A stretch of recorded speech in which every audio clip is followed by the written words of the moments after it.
everybody. So today's Monday. That means it's time for family movie night.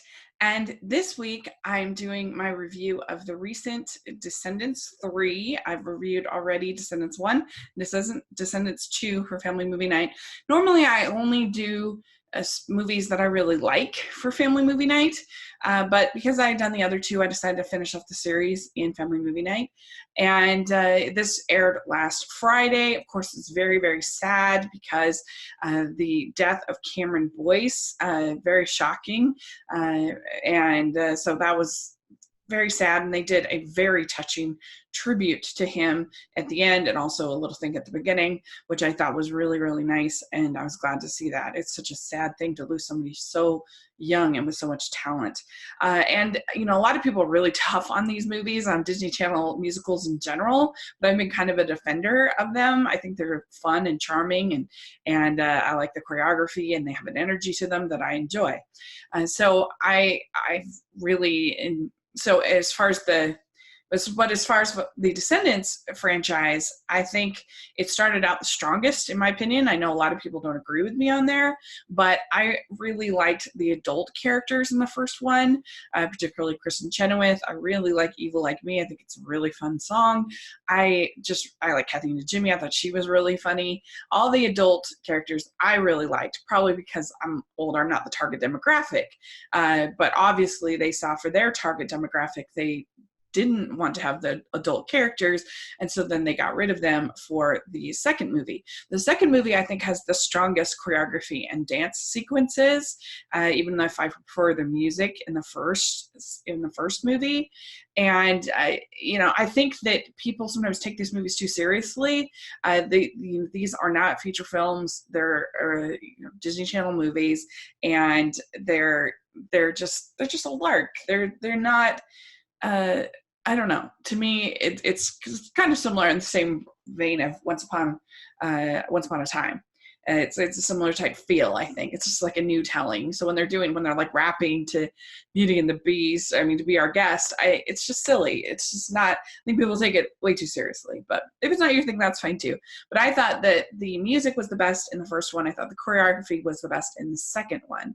But I was kind of disappointed that they got rid of the adults, because I thought they were so fun in the second movie. And I just didn't think Uma was all that strong as a villain in the second movie. So that was a little bit disappointing. So then the third movie, we were promised Hades as a villain.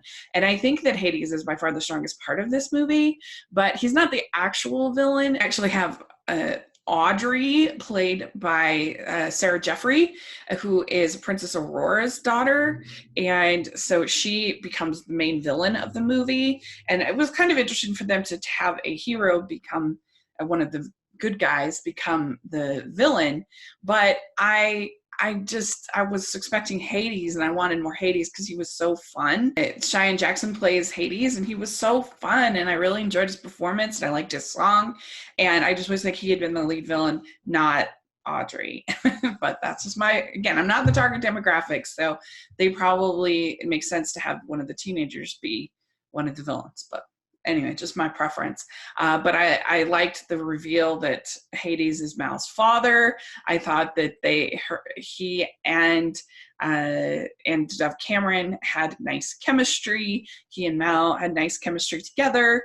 I wish I could have gotten more of that. I liked that.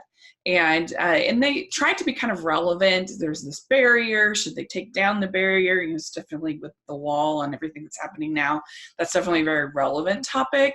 And I was a little heavy-handed at times, but I thought that was nice. The biggest disappointment to me in this movie is I thought the music was bland, and I thought the choreography was surprisingly bland. I think that it didn't have the normal energy of a Kenny Ortega film, that usually the choreography is way more sort of alive and fun, and it felt kind of bland to me, the choreography, and so that was disappointing. There was nothing that was even close to as fun as the water choreography dance sequence in the second one, and I think that's still probably the highlight of the whole franchise, is that scene, to me at least.